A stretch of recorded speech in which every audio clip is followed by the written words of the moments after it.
کچھ غریب لوگ اکٹھے ہو کے نبی پاک کی بارگاہ میں حاضر ہوئے. دیکھیں انہیں اپنے نیکی کے خزانوں کی کتنی فکر تھی. حضرت ابو ہریرہ رضی اللہ تعالیٰ عنہ کہتے ہیں انہوں نے غریبوں نے آ کے عرض کی یا رسول اللہ صلی اللہ علیہ وسلم یہ امیر تو نیکیوں میں ہم سے آگے نکل گئے. حضور نے فرمایا وہ کس طرح؟ عرض کی یا رسول اللہ وہ زکوٰۃ دیتے ہیں ہم پر فرض ہی نہیں، وہ حج کرتے ہیں ہم پر فرض ہی نہیں، وہ صدقات و خیرات کرتے ہیں ہم کر ہی نہیں سکتے، وہ تو گزر گئے آگے، اب کیا کریں؟ قربان جائیں محبوب کے سمجھانے کے طریقے. حضور نے فرمایا کان ادھر لاؤ. وہ غریب نہ حضور کے چہرہ نور کے گرد حالہ بنا کے کھڑے ہو. حضور فرمانے لگے سنو کان میں بات، رات کو جب سونے لگو نا تو 33 بار سبحان اللہ پڑھا کرو، پھر 33 بار الحمدللہ پڑھا کرو، پھر 34 بار سبحان. دیکھیں آپ کو یاد اس کا نام کیا ہے؟ تسبیح ہے سبحان. اللہ آپ کو خوش رکھے. بڑی خوشی ہوئی آپ کی زبان سے لفظ سن. کہا یہ پڑھ کے سویا کرو رات کو. امیر جتنے بھی نیک کام کریں گے نا تمہاری اس تسبیح کی برکت سے اللہ تمہیں سب امیروں سے زیادہ اجر عطا کرے گا. مشکل کام تو نہیں، سب امیروں سے. انہیں فکر تھی کہ وہ کہیں ہم سے آگے نہ نکل جائیں روحانی دنیا میں، نیکیاں زیادہ نہ کما لیں. آج کل تو رٹا یہ بنا ہوا ہے کہ دیورانی کہتی ہے اپنے شوہر سے کہ میری جیٹھانی نے فریزر نیا لے لیا، اب میرا نہیں گزارا جب تک نیا آئے نا، فوری طور پہ مجھے جدھر سے مرضی ادھار قسطوں پہ لے آ، لیکن شریکے دے نار رل کے ٹرنا پیچھے. یہ ہماری دوڑ ہے. اس سے نقصان ہوتا ہے، اس سے اخلاقی کمزوریاں جنم لیتی ہیں، اس سے آزمائش میں. آپ یہ دیکھیں کہ وہ جو میرا پیچھے خزانہ ہے نیکیوں کا جو خزانہ ہے اس میں آج کل کیا ہے؟ میری زبان کہیں ایسا تو نہیں کہ باقی ہر جگہ چلتی ہے صرف ذکر میں نہیں چلتی، میرا سر باقی سارے کام کرتا ہے صرف اللہ کی بارگاہ میں صحیح نہیں. یہ غور کریں. حضرت ابو ہریرہ رضی اللہ تعالیٰ عنہ فرماتے ہیں وظیفہ پوچھ کے گئے اور پھر وہ کچھ دنوں کے بعد واپس آئے. گئے تو بڑے مسکراتے گئے تھے جیسے خزانہ ہاتھ لگ گیا. بڑے کچھ دنوں کے بعد واپس آئے تو بڑے پریشان تھے. حضور نے فرمایا اب کیا ہوا؟ کہ یا رسول اللہ بڑی پریشانی بن گئی. اب بھائی ہوا کیا؟ عرض کرنے لگے یا رسول اللہ وہ بات تو امیروں نے بھی سن لی ہے. ایک صحابی کہنے لگے میرا پڑوسی بڑا امیر ہے، رات وہ بھی تسبیح پڑھ رہا تھا اپنے سین میں سن رہا تھا. حضور اب کیا کرتا ہے؟ تو سرکار اس بات سے راضی ہوتے تھے. حضور خوش ہوئے، مسکرائے، فرمایا اب کیا کرنا ہے؟ ذالک فضل اللہ یؤتیہ من یشاء. یہ پھر اللہ کا فضل ہے، وہ جس کو چاہے عطا کر دیتا ہے. میرے عزیز سمجھے کہ وہ لوگ اور وہ ذرا سا بھی اپنے اندر ریا نہیں آنے دیتے تھے. حسد نیک آدمی میں بھی ہوتا ہے. ناراض تو نہیں ہو گئے نیک لوگ جی؟ نیک ناراض نہ ہو جائیں. حسد نیک آدمی میں بھی، بندہ نیک بھی ہوتا ہے اور حسد بھی، چونکہ حدیث ہے ترمذی شریف میں حضور نے فرمایا حسد نیکیوں کو یوں کھا جاتا ہے جیسے خشک لکڑی کو آگ کھا جاتی. تو اس کا مطلب ہے حضور نے فرمایا بندہ حاسد بھی ہوتا ہے اور نیک بھی ہوتا ہے، اس کے ساتھ ساتھ حسد بھی چل رہا ہوتا ہے اور نیکیاں بھی. تو پھر نیک آدمی کو چاہیے نا حسد سے جان چھڑائے. ایسا نہ ہو کہ وہ نیکیاں کرتا جائے اور ساتھ ساتھ حسد کھاتا جائے، اس کا کوئی فائدہ. اپنی روحانی زندگی کہیں تکبر نہ آئے کہیں بھی. اور امام کشاری تو یہاں تک فرماتے ہیں، آپ فرماتے ہیں میں نے بہت سارے جھکے ہوئے لوگ دیکھے ہیں، گردنیں جھکی ہوئی ہیں، دل میں بڑا تکبر ہے. آپ فرماتے ہیں میں نے بہت سارے دعائیں مانگنے والے دیکھے ہیں جو جزاک اللہ بھی برابر کہہ رہے ہیں پر اندر ان کی عداوت بھی برابر ہے. ایسا نہیں کریں. آپ یہ دیکھیں کہ کہیں ایک دیکھیں نا، ایک ہلکا یہ میرا بٹن ٹوٹ جائے نا تو ساری محفل میں میری توجہ بٹن پہ رہے گی، چاہے کوئی دیکھے بھی نہ.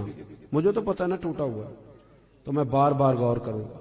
ایک دھبا بھی باطن پہ لگ جائے نا، وہ جھوٹ کا ہو، وہ دغے کا ہو، وہ لالچ کا ہو، وہ حسد کا ہو، ایک بھی دھبا ہو نا سکون نہیں آتا، آپ بے چین رہتے.